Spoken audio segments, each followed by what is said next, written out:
हरे कृष्णा। जगत गुरु शिल प्रभुपाद महाराज की जय।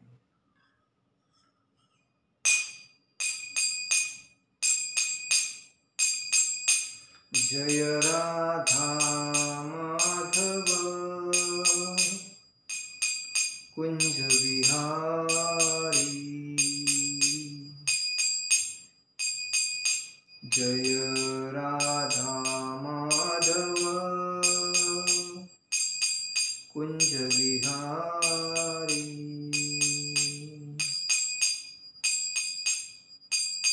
गोपीजन वल्लभ गिरिवरधारी,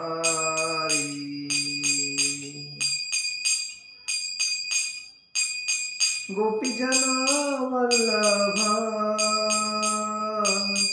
गिरिवरधारी।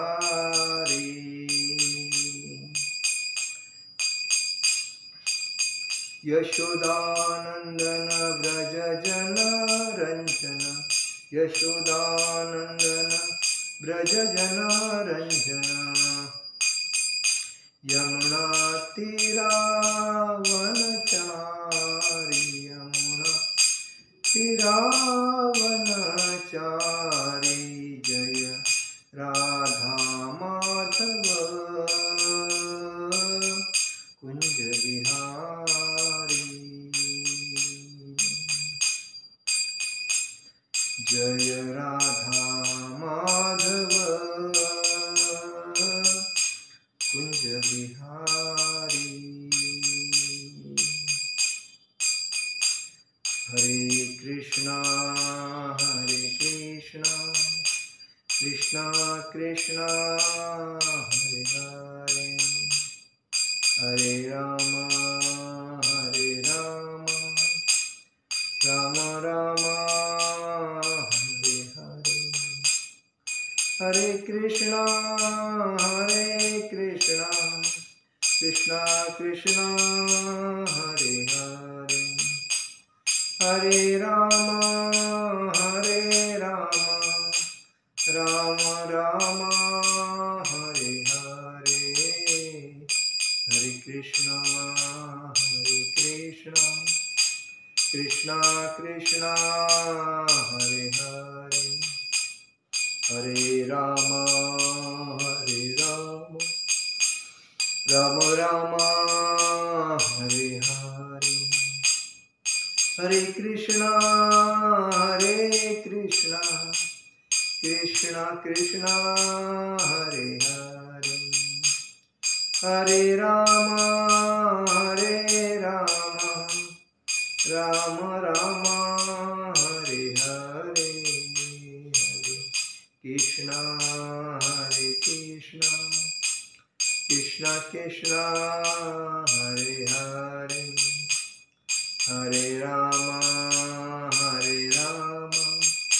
राम राम हरे हरे। जय ओम विष्णुपाद परमहंस परिव्राजकाचार्य अष्टोत्तर शतस्य अभय चरणारविंद भक्ति वेदांत स्वामी शिल प्रभुपाद महाराज की जय। जय ओम विष्णुपाद परमहंस परिव्राजकाचार्य अष्टोत्तर शतस्य जय भक्ति सिद्धांत सरस्वती ठाकुर शिल प्रभुपाद महाराज की जय। अनंत कोटि वैष्णव वृंद की जय। नामाचार्य श्री हरिदास ठाकुर की जय। प्रेम से कहो श्री कृष्ण चैतन्य प्रभु नित्यानंद, श्री अद्वैत गदाधर शिवासादि गौर भक्त वृंद की जय। श्री श्री राधा कृष्ण गोप गोपीनाथ श्याम कुंड राधा कुंड गिरि गोवर्धन की जय। वृंदावन धाम की जय, द्वारका धाम की जय,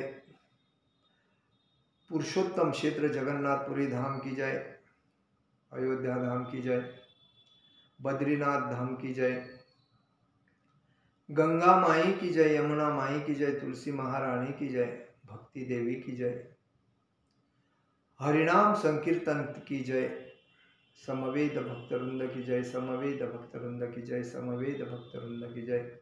श्री गुरु गौरांग की जय। निताय गौर प्रेमानंदे हरि हरि बोल। ओम ज्ञानतिमिरान्धस्य ज्ञानाञ्जनशलाकया चक्षुरुमिलितेन तस्मै श्रीगुरुवे नमः। श्रीचैतन्यमनोभीष्टं स्थापितं येन भूतले स्वयं रूपकदा मह्यं ददाति स्वपदान्तिकम्। वन्देऽहं श्रीगुरु श्रीयुपदकमलं श्रीगुरुवैष्णवाञ्चं श्रीरूपं साग्रजातं सहगण रघुनाथामतं संसजीवम्। साद्वैतं सावधूतं परिजनसहितं कृष्णचैतन्यदेवं श्रीराधाकृष्णपादान् सहगण ललिता श्रीविशाखान्विताञ्च। हे कृष्ण करुणा सिंधु दीनबंधु जगतपते गोपेश गोपिकाकांत राधाकांत नमोस्तुते। तप्त कांचन गौरांगी राधे वृंदावनेश्वरी विशुभानुसुते देवी प्रणमामि हरिप्रिये। वाञ्छाकल्पतरुभ्यश्च कृपा सिन्धुभ्यो भवतु पतितानां पावनेभ्यो वैष्णवेभ्यो नमो नमः। नमो ब्राह्मणदेवाय गोब्राह्मणहिताय च जगदिताय कृष्णाय गोविन्दाय नमो नमः। ओम नमो भगवते वासुदेवाय। ओम नमो भगवते वासुदेवाय। ओम नमो भगवते वासुदेवाय। आप सभी का आज के इस हम लोग चर्चा करेंगे श्रीमद् भागवतम के स्कंद 3 भाग पहले भाग पे, जो मैत्रेय मुनि विदुर जी से बता रहे हैं कि भगवान विष्णु जी ने ब्रह्मा जी को अपने नाभि के कमल से उत्पन्न करने के बाद जब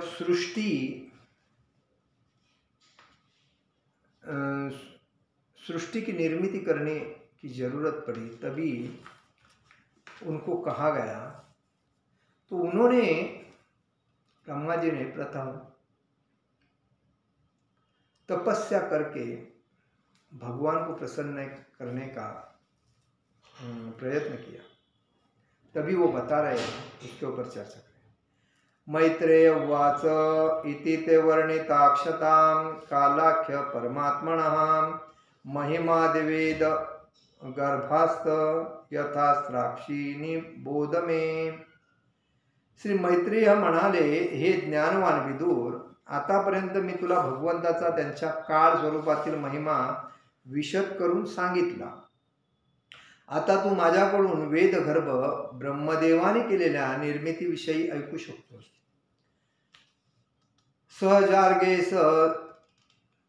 सर्जाग्रेधास्मित्र मथ तामीमादि गुत्रा महामोहच मोहच तमश्चाज्ञानवृत्तयः ससर्जाग्रेधतामिस्र मथ मामिस्रमादिकृताम् महामोहं समोहं च तमश्चाज्ञावृतं यः। ब्रह्मदेवाने प्रथम आत्मवंदना, मृत्यूची जाणीव, विफलतेमुळे येणारा क्रोध, मिथ्या स्वामित्वाची जाणीव आणि भ्रामक शरीर संकल्पना किंवा स्वतःच्या वास्तविक स्वरूपाचे विस्मरण यासारख्या अज्ञानी वृत्ती निर्माण केल्या। प्रथम जेव्हा भिन्न भिन्न योनीतील विविध प्राण्यांच्या प्रत्यक्ष निर्मितीपूर्वी ब्रह्मदेवाने भौतिक जगात जीवास ज्या स्थितीमध्ये राहावयाचे असते त्या स्थितीची निर्मिती केली। स्वतःच्या मूळ स्वरूपाचे विस्मरण झाल्याविना जीवाला भौतिक बद्धावस्थेत राहणे केवळ अशक्य असते। म्हणून भौतिक अस्तित्वाची सर्वप्रथम अवस्था म्हणजे जीवाला त्याच्या मूळ स्वरूपावस्थेची झालेली विस्मरण होय। सत्य स्वरूपाची विस्मृती झाल्यानंतर जरी शुद्ध जीवात्मा जन्ममृत्यूरहित असला तरी त्याला निश्चितच मृत्यूचे भय वाटू लागते। भौतिक प्रकृतीशी होणारे हे मिथ्या तादात्म्य श्रेष्ठ नियंत्रणाच्या योजनेने प्राप्त होणाऱ्या वस्तूवर भ्रामक स्वामित्व गाजविण्यास कारणीभूत असते। जीवांना सर्व भौतिक साधन संपत्ती त्यांच्या शांततामय जीवनासाठी आणि बद्ध जीवनात आत्मसाक्षात्कारासाठी कर्तव्य पालनासाठी दिलेली असते, परंतु देहात्म बुद्धीमुळे बद्ध जीव भगवंताच्या संपत्तीवर प्रभुत्व गाजविण्याच्या मिथ्या जाणीवेने जखडला जातो। या श्लोकात स्पष्ट होते की ब्रह्मदेवच भगवंताची निर्मिती आहेत आणि जीवांना भौतिक जगामध्ये बद्ध करणाऱ्या 5 प्रकारच्या अज्ञानी वृत्ती ही ब्रह्मदेवांचीच निर्मिती आहे. मनुष्य जेव्हा समजतो की ब्रह्मदेवाच्या जादूच्या कांडीच्या प्रभावाखाली बद्ध जीव असतात, तेव्हा जीवास भगवंताच्या समान समजणे हे निव्वळ हास्यास्पद आहे. या श्लोकात 5 प्रकारच्या अज्ञानांचा स्वीकार पतंजलींनी सुद्धा केलेला आहे. दृष्टा पापीयसी सृष्टी नात्मान ब्रह्मण्यतः भगवद्धानपूर्तेन मनसान्यात तो सुजत. चुकीचा मार्ग दाखविणारी अशा प्रकारची पुष्टी हे एक पापकृत्य आहे. असे पाहून ब्रह्मदेवांना आपल्या कार्याचा फारसा आनंद झाला नाही. म्हणून भगवंताचे ध्यान करून त्याने स्वतःचे शुद्धीकरण केले.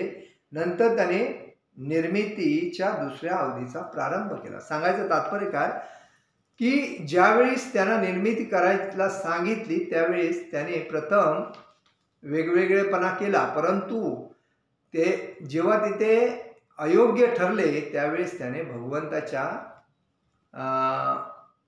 ध्यान करून भगवंतांना प्रसन्न करण्याचा प्रयत्न केला. ब्रह्मदेवाने निरनिराळ्या प्रकारच्या अज्ञान प्रभावाची निर्मिती केली, परंतु त्यांना ते करावे, कारण भगवान श्रीकृष्ण भगवद्गीतेत 15व्या अध्यायात म्हणतात ते प्रत्येकाच्या हृदयात उपस्थित आहेत. प्रत्येका स्मरणासाठी व विस्मरणासाठी ते सहाय्य करतात.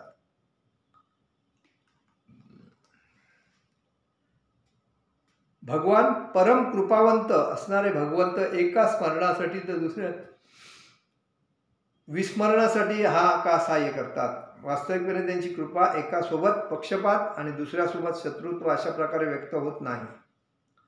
भगवंताचा अंश असल्याने जीवामध्ये भगवंताचे सर्व गुण अंशरूपाने असतात, म्हणून त्यांच्यामध्ये आंशिक स्वातंत्र्य असते. ज्या व्यक्तीकडे काही स्वातंत्र्य असते ती व्यक्ती अज्ञानामुळे काही वेळा त्यांचा दुरुपयोग करू शकते. जेव्हा स्वातंत्र्याचा दुरुपयोग करून अज्ञानात कितपत पडण्याची इच्छा करतो तेव्हा परमदयाळू भगवान सर्वप्रथम त्याला अधोगतीपासून वाचवण्याचा प्रयत्न करतात. जेव्हा तो नरकामध्ये जाण्याचा हेका करतो तेव्हा ते त्याला त्याच्या मूळ स्वरूपाची विस्मृती होण्यास सहाय्य करतात. भगवंत पतित जीवास अधोगतीचे अगदी शेवटचे टोक गाठण्यास सहाय्य करतात. बघा भगवान किती दयाळू आहे आणि दयाळू भगवान असल्यामुळे ते आपल्या भक्ताला तर जीवापलीकडे प्रेम करतात, परंतु जर एखादा त्यांचा जो विरोधक आहे, एक दुश्मन आहे, जसे पुतना, जसे कंस, जालंधर वगैरे जो यांना पण भगवंताने आपल्या योग्य जागेवर पाठवलं, त्यांच्या धामामध्ये पाठवलं. म्हणजे एवढे दयाळू आहे. आणि आम्ही दयाळू हा स्वभावच आपल्यामध्ये नाही. वास्तविक मित्रावर दया करणार तशी शत्रूवर पण दया करण्याचा आपल्याला विचार आला पाहिजे मनात. आपला शत्रू कोण आहे या जगात? कोणी नाही. आपण शत्रुत्व पत्करतो दुसऱ्याबद्दल का? तर आपल्या मनामध्ये लोभ, क्रोध, अहंकार, ईर्ष्या, मोह हे जे राक्षस भरलेले आहेत ते तयार करतात की त्याने माझ्याबरोबर असं केलं मग तो माझा असा आहे. हे सर्व अयोग्य आहे. प्रत्येकाने प्रत्येकावर, माणसाने, अशी म्हण आहे मराठीमध्ये, माणसाने माणसाबरोबर माणसासारखे वागावे. आम्ही कशा पद्धतीत वागतो? आम्ही तर अक्षरशः जनावरासारखे वागतो. का बरं सर्व वैज म्हणून चल त्याने असं केलं त्याचं तोंडच बघू नये, त्याने असं केलं त्याने हे आपलं आपण कशाला. बघा एक भक्त जेव्हा भक्ती करतो आणि दुसऱ्याचे दोष जेव्हा काढतो, त्याने असं केलं, त्याने असं केलं, त्याने असं केलं, मग स्वतःकडे कधी कधी बघ. स्वतःकडे बघितल्याच्या नंतर आपल्याला माहिती पडतो आपण किती दोषी आहोत. अरे आपण दुसऱ्याचे दोष बघतो पण दुसरा आपले दोष बघत असतो पण तो सांगत नाही, आणि आपण लोकांना सांगत असतो असा आहे तो तसा आहे. आपला शक्ती आपण वाया घालवतो, वेळ वाया घालतो दुसऱ्याच्या गोष्टी बोलण्यात, आणि आपला जो मनाचा जो स्थिरपणा आहे तो वाया घालवतो. कशासाठी? तर दुसऱ्याच्या गोष्टी करून. म्हणून कधीही कोणताही व्यक्ती आपल्याला दुसऱ्याबद्दल काही सांगत असेल, आपल्या व्यक्तीबद्दल जरी सांगत असेल, तरी इथून ऐकायचं, इथून सोडून द्यायचं. त्याच्यात डोक्यात काही ठेवायचं नाही आणि त्याला काय बोलायचं नाही. का? तो आपल्याकडून दुसऱ्याबद्दल काहीतरी काढण्याचा प्रयत्न करतो स्वतःच्या फायद्यासाठी आणि आपल्याला डिस्टर्ब करतो. हे मुख्य समजणं महत्वाचं आहे. आज लोक फोन मिळाल्यामुळे काय रिचार्ज किती जातोय, बॅटरी चार्ज किती जाते, त्याच्याकडे लक्षच नसतो. बोलत असत. काय मी काय खाल्लं, हे केलं, ते केलं, काय बोलायची काय गरज आहे? फोन कशासाठी घेतला आहे? फोन घेतलाय खुशालीसाठी आणि महत्वाच्या कामाशी बोलण्यासाठी. पण लोक किती दिवसापासून तुंबून ठेवलेलं असेल ते पण काढून टाकतात त्याच्यात आणि ते एकामेकाला सांगून त्याचा पण वेळ वाया घालवतात, स्वतःचा पण घालवतात. अशा पद्धतीचं चाललेलं आहे. तर सांगायचं तात्पर्य काय? परम दयाळू भगवंत सर्वप्रथम अधोगतीपासून वाचवण्याचा प्रयत्न करतात आणि नरकामध्ये जाण्याचा हेका जर कोण करत असेल त्याला त्याच्या मूळ स्वरूपाची विस्मृती होण्यास सहाय्य करतात. भगवंत पती जीवास अधोगतीचे अगदी शेवटचे टोक गाठण्यास सहाय्य करतात. भगवंत पती जीवास अधोगतीचे शेवटचे टोक गाठण्यास सहाय्य करतात. याद्वारे त्याला स्वतःच्या स्वातंत्र्याचा दुरुपयोग करून आपण सुखी आहोत की नाही हे पाहण्याची संधी सुद्धा देतात. म्हणजे किती दयाळू आहे.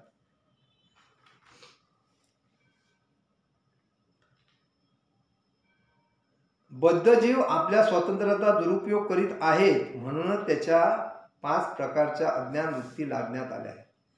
भगवंताचा विनम्र सेवक या रूपाने ब्रह्मदेव एक आवश्यक कार्य करण्यास म्हणून ते सर्व करतात.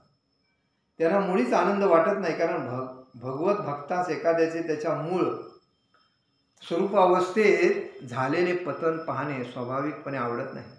आत्मानुभूतीच्या मार्गाने मुळीच काळजी न करणाऱ्या जीवांना आपल्या प्रवृत्तीचा पुरेपूर उपयोग करून घेण्यासाठी भगवंताकडून सर्व प्रकारची सुविधा मिळतात आणि त्या प्रक्रियेमुळे मध्ये ब्रह्मदेव निश्चितपणे सहाय्य करतात. ब्रह्मदेवाने प्रथम कोणाला निर्माण केलं हे आता आपण सनकंच सनंदच सनातनमथास्मभू सनंत कुमारच मुनिश्री क्रियानुध्वरैत सहाम सनंकच सनंदच सनातनमथात्मभू सनंत कुमारं च मुनिष्निष्क्रियानुध्वरेत सहाम. प्रथम प्रारंभी ब्रह्मदेवाने सनक, सनंद, सनातन आणि सनंत कुमार नामक 4 श्रेष्ठ ऋषी निर्माण केले. त्यापैकी सर्वांचीच ऐहिक कार्याचा स्वीकार करण्याची इच्छा नव्हती, कारण ते ऊर्ध्वतेला असल्याने अत्यंत उन्नतावस्थेत होते. हे पुत्र आहेत कोणाचे? ब्रह्मदेवांचे. सनक, सनातन, सनक, सनंद, सनातन आणि सनंत कुमार.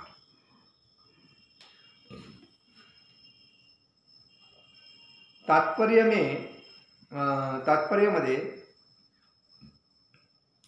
भगवत इच्छेने ज्या जीवाची अज्ञान हीच गती होती त्या जीवासाठी एक आवश्यक म्हणून ब्रह्मदेवाने जरी अज्ञानाच्या तत्वाची निर्मिती केली होती तरी ते असे प्रशंसनीय कार्य करण्यास समाधानी नव्हते. म्हणून त्याने 4 ज्ञान तत्वे निर्माण केली. सांख्य अर्थात भौतिक अवस्थाच्या विश्लेषणात्मक अभ्यासासाठी प्रायोगिक तत्वज्ञान. काय? सांख्य म्हणजे योग अर्थात भवबंधनातून शुद्ध जीवाच्या मुक्तीचा मार्ग. आणि 3 वैराग्य अर्थात स्वतःला सर्वांच्या आध्यात्मिक ज्ञानाप्रत उन्नत करण्यासाठी जीवनातील ऐहिक सुखोपभोगापासून पूर्ण आसक्तीचा स्वीकार. आणि तपस अर्थात आध्यात्मिक पूर्णत्वासाठी विविध प्रकारच्या स्वेच्छायुक्त तपोभास साधना व व्रते, आध्यात्मिक उन्नतीची ही 4 तत्वे सनंद, सनातन आणि सनत यांच्यावर सोपविता यावीत म्हणून ब्रह्मदेवाने या 4 महर्षींची निर्मिती केली. आणि या चतुष्कुमाराने भक्ती मार्गाच्या प्रसारासाठी म्हणून स्वतःचा असा कुमार संप्रदाय आरंभ केला, जो पुढे निंबार्कर संप्रदाय म्हणून ओळखला जाऊ लागला. हे सर्व श्रेष्ठ कुमार पुढे महान भक्त झाले, कारण भगवंताची भक्तिमय सेवा केल्याविना कोणासही आध्यात्मिक मूल्याच्या कोणत्याही कार्यात यश प्राप्ती करता येत नाही. बघा, ब्रह्मदेवाने काय निर्माण केलं? प्रथम त्याने 4 ज्ञान तत्वे निर्माण केली. ज्ञान तत्वे कोणती? सांख्य, योग, वैराग्य आणि तप. आणि त्यानुसार त्याने 4 कुमार निर्माण केले. सनंद, सनातन आणि सनत. सनंद, सनातन आणि सनत. आणि ह्या 4 कुमारांना सांख्य, योग, वैराग्य आणि तप हे कार्य दिली. आणि त्यामुळे निंबार्कर कुमार संप्रदाय किती आहे? 4 आहे.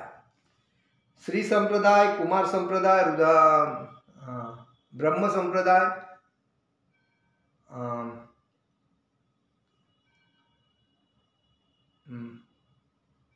निंबार्कर संप्रदाय. श्री संप्रदाय, कुमार संप्रदाय, ब्रह्म संप्रदाय, रुद्र संप्रदाय. 4 संप्रदाय. या 4 संप्रदायामध्ये हे 4ही संप्रदाय रुद्र, कुमार, श्री और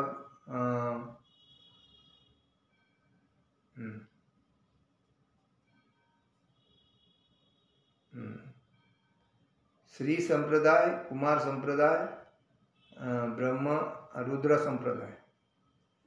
तो ये 4 जो संप्रदाय ये इस निर्माण केले कोणी? आणि ह्या 4 संप्रदायाच्या माध्यमातूनच भक्तीमध्ये व्यक्ती जाऊ शकतो. एक तो कुमार संप्रदायाच्या माध्यमातून, दुसरा श्री संप्रदायाच्या माध्यमातून, तिसरा रुद्र संप्रदायाच्या माध्यमातून, ये ब्रह्म गौडिया संप्रदाय हा रुद्र संप्रदायामध्ये. तो ये 4 जो संप्रदाय हे प्रथम म्हणून इथे सांगितलेलं आहे. ब्रह्मदेवाने या 4 ऋषी महर्षींची निर्मिती केली. कोण? सनंद, सनातन व सनता. 4 महर्षींची निर्मिती केली. आणि 4 या चतुष्कुमारांनी भक्ती मार्गाच्या प्रचारासाठी म्हणून स्वतःचा असा कुमार संप्रदाय केला. कुमार संप्रदाय केला. आणि कुमार संप्रदाय आरंभ केला, जो निंबार्कर संप्रदाय म्हणून ओळखला जाऊ लागला. आणि हे सर्व श्रेष्ठ कुमार पुढे महान भक्त झाले. आणि त्याने भक्तिमय सेवा केल्याविना कोणासही आध्यात्मिक मूल्याच्या कोणत्याही कार्यात यश प्राप्ती करता येत नाही. हे त्यापासून. म्हणून 4 संप्रदायामध्ये जो व्यक्ती आहे तोच व्यक्ती भागवत धामला जाऊ शकतो. 4 संप्रदायाच्या व्यतिरिक्त जो भक्ती करतो त्याचं भक्ती म्हणजे ती योग्यच नाही. तान बभाषे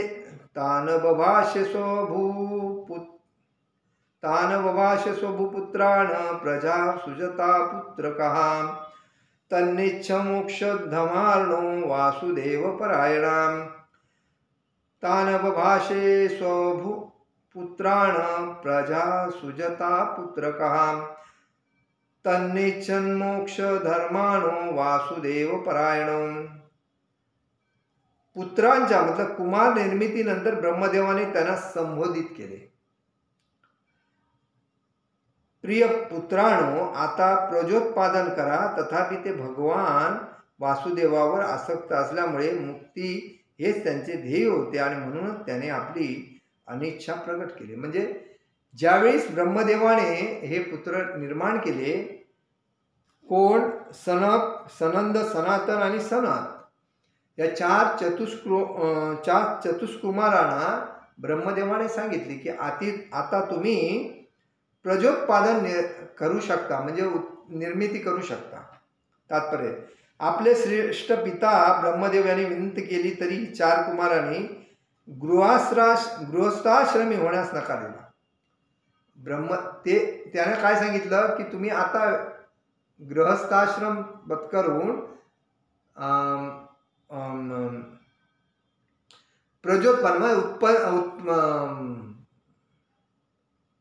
सृष्टीची उत्पत्ती करू शकता. पण त्याने नकार दिला. भवबंधनातून मुक्त होण्याविषयी जे गंभीर आहेत त्याने कौटुंबिक बंधनाच्या भ्रामक नाते संबंधात गुरफटून जाऊ नये. बघा, इथे स्पष्ट सांगितलं. मी हमेशा बोलतो, कौटुंबिक जो संबंध आहे हा भ्रामक नाते संबंध आहे. भ्रम आहे, भ्रम, की माझी मिसेस, माझी मुलं, माझा परिवार, हा भ्रम आहे. आणि ह्या भ्रमामध्ये अडकल्यामुळे माणसाला भक्ती करता येत नाही. आणि म्हणून चतुष्कुमार कधीही त्या भ्रमात अडकले नाही.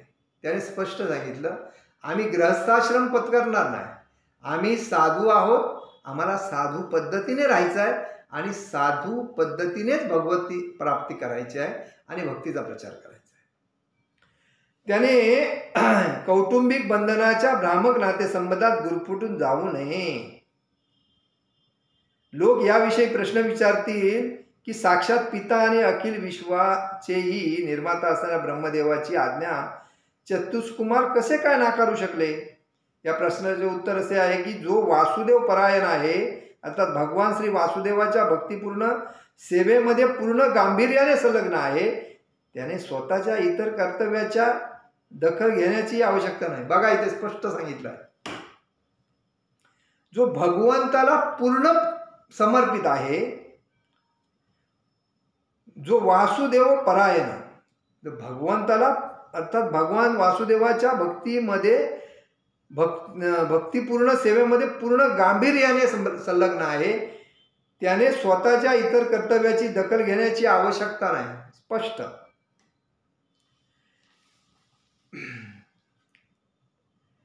देवर्षी भूतात्मनुना पुत्रणा न किंकरो नाय मुनीच राजन सर्वात्मनाय शरण शरणम गतो मुकुंद परिहत कर्तम. जे आपल्याला मोक्ष प्रदान करतात व आश्रय घेण्यासारखे जे एकमेव आहेत, त्या भगवंताच्या चरणकमळाचा ज्याने सर्व लौकिक संबंधाचा पूर्णपणे त्याग करून सर्वतोभावे आश्रय घेतला आहे, तो देवता, पितर, ऋषी, इतर प्राणी मात्रे, नातेवाईक वा समाजातील इतर कोणाचाही ऋणी अथवा सेवकही असत नाही. अशा प्रकारे महान पित्याने कौटुंबिक उत्तरदायित्व स्वीकारण्याची विनंती केल्यावर त्या विनंतीचा अभेद करण्याचा कुमारांच्या कृतीमध्ये काहीच चुकीचे नव्हते. बघा, ते स्पष्ट सांगितलं. जो भगवंतांचा परम, जो वासुदेव परायण अर्थात गांभीर्याने भक्तीमध्ये भक्तिपूर्ण सेवेमध्ये पूर्ण गांभीर्याने संलग्न झाला आहे, त्याने देवता, पितर, ऋषी, प्राणीमात्रे, नातेवाईक वा समाजातील इतर कोणाचाही ऋणी अथवा सेवकही असत नाही तो. आणि अशा महान पित्याने कौटुंबिक उत्तरदायित्व स्वीकारण्याची विनंती केल्यावरही त्या विनंतीचा अभेद करण्याचा कुमारांच्या कृतीमध्ये काहीच चुकीचे नाही. सोवधात सुतेरैवं प्रत्याख्यातानुशासने क्रोध दुर्विशः जातं नियन्तमुपचक्रते.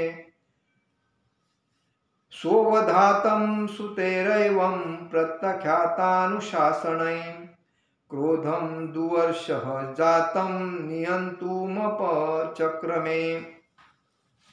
पुत्राने आज्ञा पालन करण्यास नकार दिल्यावर ब्रह्मदेवांच्या मनात अतिशय क्रोध उत्पन्न झाला. तथापि त्याने तो नियंत्रित करण्याचा आणि प्रगट न करण्याचा फार प्रयत्न केला. ब्रह्मदेव हे प्राकृतिक रजोगुणाचे अधिष्ठाता आहेत आणि प्रमुख मार्गदर्शक आहेत. कोणच्या? रजोगुण. सत्वगुण कोण? विष्णू. तमोगुण कोण? शिवजी. तो रजगुणाचे अधिष्ठाता आहेत. म्हणून जेव्हा पुत्रांनी त्यांची आज्ञा पालन करण्यास नकार दिला तेव्हा ब्रह्मदेव क्रोधाविष्ट झाले. त्यासाठी स्वाभाविकच ते जरी कुमार अशा नकाराविषयी योग्यच होते तरी ब्रह्मदेव रजोगुणामध्ये मग्न असल्याने ते स्वतःचा अनावर क्रोध रोखू शकले नाही. बघा, ब्रह्मदेव स्वतःचा राग रोखू शकले नाही, क्रोध रोखू शकले नाही. तरी त्यांनी जो व्यक्त केला नाही, कारण ते जाणत होते की आपले पुत्र आध्यात्मिक ज्ञानामध्ये अत्यंत प्रबुद्ध आहेत व त्यामुळे आपण आपला क्रोध त्यांच्यावर प्रकट करू नये. बघा, कधी पण भक्तावर रागवायला नाही पाहिजे. परंतु काही लोक जेव्हा रागवतात तेव्हा भक्तीमध्ये पतन होतं. आपण जेव्हा एखाद्या व्यक्ती भक्ती करतोय आणि त्या भक्तीमध्ये तो पण भक्त आहे, आपण पण भक्त आहोत आणि त्याचा आपल्याला राग येतो आणि आपण जेव्हा आपल्या मनासारखं नाही झालं का आपण त्याला काय बोलतो, त्याचं असं व्हायला पाहिजे, तसं व्हायला पाहिजे, दोष देऊन त्याला शाप वगैरे देण्याचा आपण जेव्हा प्रयत्न करतो तर त्याला तर काय होत नाही, पण आपलं पतन होतं. कारण आपण भक्ती आपण करताना त्रास देतोय आपण स्वतःला, तर ते अयोग्य आहे. कधी असं करता कामा नये माणसाने. म्हणून ब्रह्मदेवाने आपला क्रोध कंट्रोल केला की ते बोलू शकत नाही. धिया निग्रहमानोपी भुवो मध्या प्रजापते सधो जायता तन्मन्यू कुमारो निलोलोहितः. त्यांनी जरी आपला क्रोध नियंत्रित करण्याचा प्रयत्न केला ब्रह्मदेवाने, तरी तो त्यांच्या भुवयांच्या मध्यातून बाहेर आला. या भुवया 2 आहेत, त्याच्यामध्ये आहेत. म्हणून आपण जेव्हा एक शांत चित्ताने जेव्हा समाधीस्थ होतो तेव्हा दोन्ही भुवयाच्या मध्ये आपण लक्ष ठेवायला पाहिजे. कारण जेव्हा मन शुद्ध आणि शांत करायचं असेल तर आपण एकाग्र होण्यासाठी दोन्ही भुवांच्या मध्ये आपण लक्ष ठेवलं पाहिजे. ठेवून बसणं महत्त्वाचं आहे. आणि त्याच्यामुळे असं सांगितलं आहे की त्याने जरी आपला क्रोध नियंत्रित करण्याचा प्रयत्न केला तरी तो त्यांच्या भुवयाच्या मध्यातून बाहेर आला आणि त्यातून नील रक्तवर्णाचे मिश्रण असलेले बालक तत्काळ जन्मास आले. तिथून जेव्हा तो क्रोध जेव्हा बाहेर आला तेव्हा त्यातून रुद्र म्हणून बालक जन्माला आले. क्रोध अज्ञानाने अथवा ज्ञानाने प्रदर्शित केला तरीही क्रोधाची मूर्खचर्या तीच राहते. क्रोध जो करतो हमेशा आपण लक्षात ठेवलं पाहिजे, ज्याला जास्त राग येतो तो प्रथमच मूर्ख असतो हे आपण ठरवलं पाहिजे. आणि जेव्हा आपल्याला माहिती आहे हा व्यक्ती असा आहे तर अशा वेळेस आपण समजून चालणं महत्त्वाचं आहे. समाजामध्ये आज ज्ञानी व्यक्ती असतो तो राग सहन करतो. ज्ञानी ब्राह्मण असतो की तो जरी कोणी काय बोललं तरी तो सहन करून शांत राहतो. पण जो अज्ञानी असतो आणि मूर्ख असतो तो ज्ञानाला ताबडतोब उत्तर देतो आणि रागावतो. कारण तो रजोगुणामध्ये आणि तमोगुणामध्ये असतो, हे नेहमी लक्षात ठेवायचं. पण सत्वगुणामध्ये जो व्यक्ती असतो तो हमेशा शांत डोकं ठेवणार आणि विचार करणार आणि त्यानंतर बोलणार. जर व्यक्ती आपल्याला भडकवत असेल, काही सांगत असेल, काही बोलत असेल तर ऐकून घ्यायचं काम करणार, उत्तर नाही देणार. आणि त्यावर ताबडतोब भडकतो, ताबडतोब उत्तर देतो, त्याला मूर्ख समजतात. क्रोध अज्ञानाने अथवा ज्ञानाने प्रदर्शित केला तरी क्रोधाची मूर्खचर्या तीच राहते. जरी ब्रह्मदेवाने आपला क्रोध आवरण्याचा प्रयत्न केला तरी सर्वश्रेष्ठ जीव असून सुद्धा ते तसे करू शकले नाहीत. असा क्रोध त्यांच्या मूळ रूपात ब्रह्मदेवाच्या भ्रूमध्यातून निळा तमोगुण व लाल रजोगुण यांच्या मिश्र रूपात रुद्र म्हणून बाहेर आला. बघा, तमोगुण आणि रजोगुणचं मिश्र रुद्र म्हणून तो भुवयातून बाहेर आला. आणि कारण क्रोध ही रज अन तम या गुणांची निर्मिती असते. ज्या व्यक्तीला राग येतो तो समजून जायचा रजगुण आणि तमोगुण मलाच आहे. आणि ज्याला राग येत नसेल, जो शांत मनाने आपल्या कामामध्ये ब्राह्मण समजायचा, सत्वगुणी आहे, भगवानचा भक्त आहे.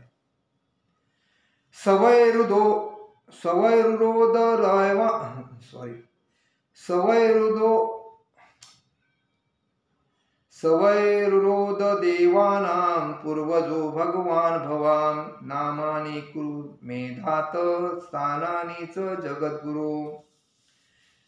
त्यांच्या जन्मानंतर त्याने मोठ्याने रुदन करण्यास आरंभ केला. जेव्हा रुद्र जन्माला आले आणि त्यानंतर त्याने जोरात आक्रोश करण्याला सुरुवात केली.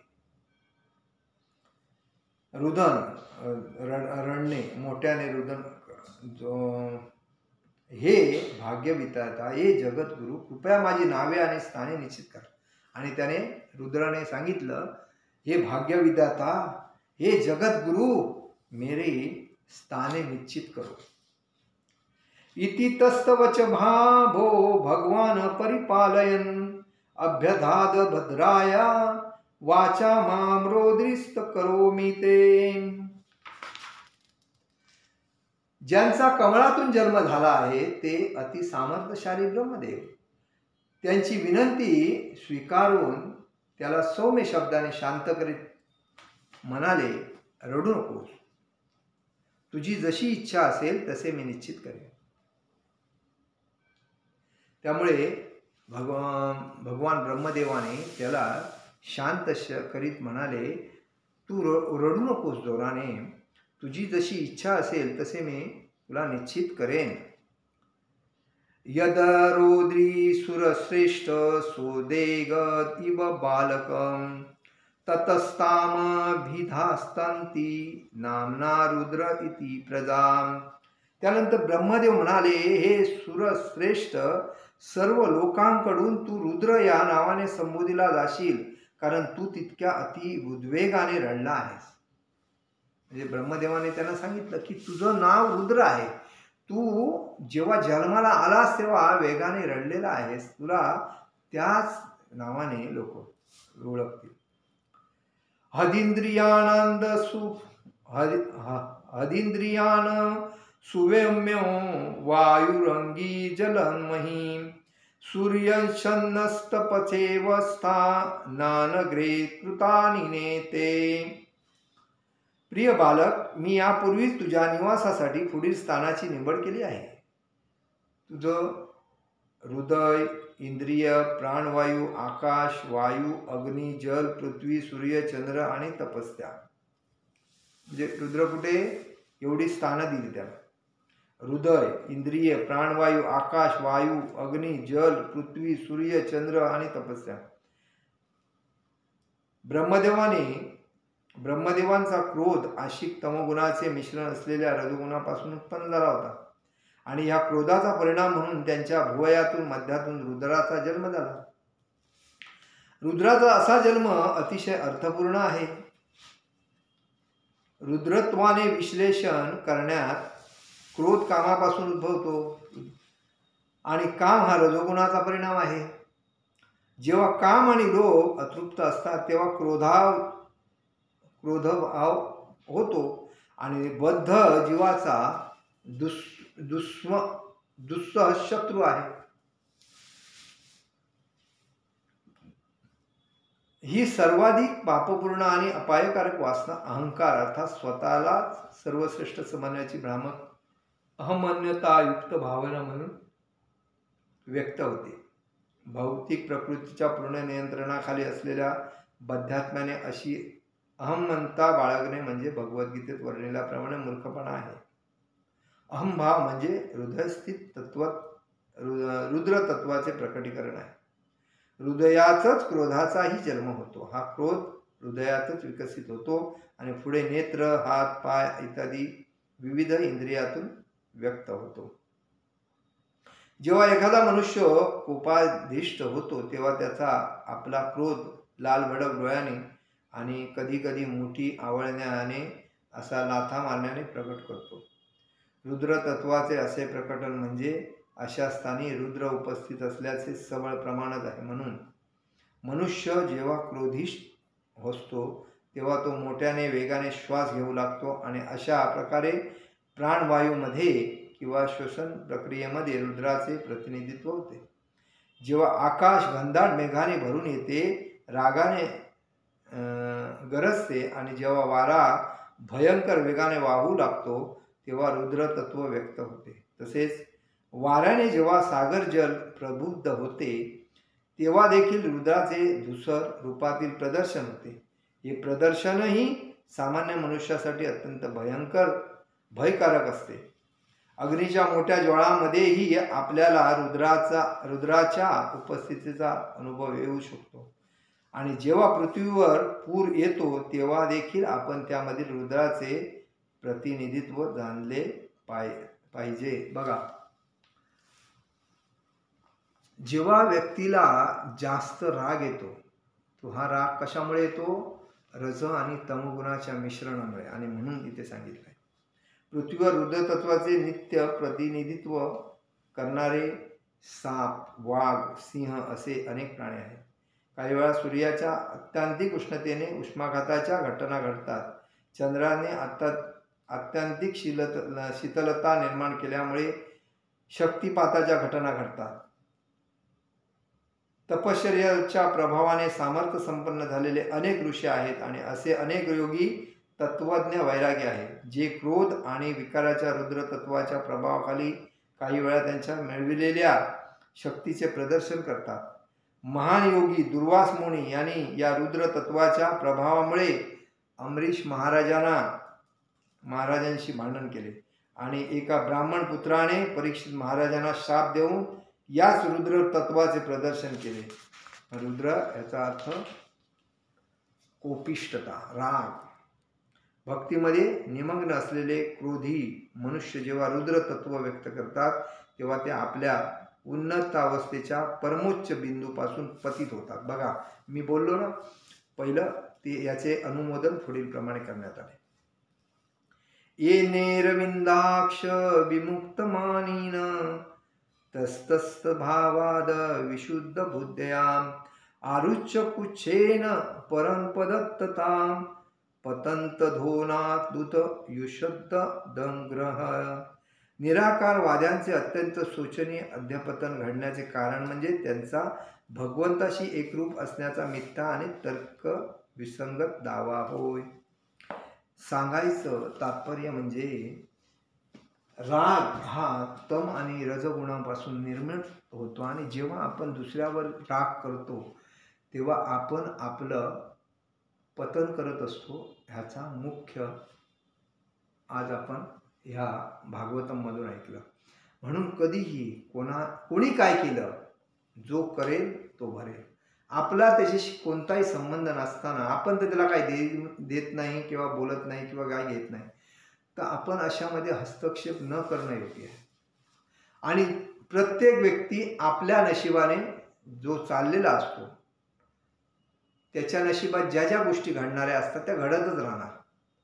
आपण काय बोलून काय त्या घडणार नाहीत किंवा बाजूला असं काही नसतं. तर ज्याला त्याला तो जबाबदार असल्यामुळे त्याला. परंतु आपण एक भक्त आहोत, तर भक्ताचं कर्तव्य भक्तीमध्ये प्रगती करणं आहे, अधोगती नाही. जेव्हा आपण दुसऱ्याच्या चर्चा करतो, दुसऱ्याबद्दल बोलतो, दुसऱ्याबद्दल कुचेष्टा करतो, दुसऱ्याला नावं ठेवून काही ज्या गोष्टी करतो, याचा अर्थ आपण आपल्या भक्तीमध्ये आपलं स्वतःचं पतन करतो, हे आपण लिहून ठेवलं पाहिजे. म्हणून कधीही इतरांच्या बद्दल भक्तीमध्ये आलेल्या व्यक्तीने तरी बोलू नये. बाकी लोक काय करत जेव्हा ज्ञानी भक्त असतो बघा, कोणाशी बोलणार नाही, आपलं काम करणार, गपचूप राहणं, गप्प असणं, अध्ययन वाचण्यामध्ये घालवणं, भक्ती चांटिंग करण्यामध्ये घालवणं आणि महत्त्वाचे लेक्चर ऐकण्यामध्ये घालवणं, बाकी कोणाशी संपर्क नाही करा. खरा भक्त तो आहे. तर असं आपल्याला होणं महत्त्वाचं आहे. आणि म्हणून सांगितलेलं श्राप देणं, दुसऱ्याला टोचून बोलणं, दुसऱ्यावर क्रोध करणं, सर्व पतनाचं कारण आहे, उन्नतीचं नाही. हरे कृष्ण कृष्ण कृष्ण हरे हरे, हरे राम राम राम हरे हरे. जगद्गुरु शिल प्रभुपाद महाराज की जय. परमपूज्य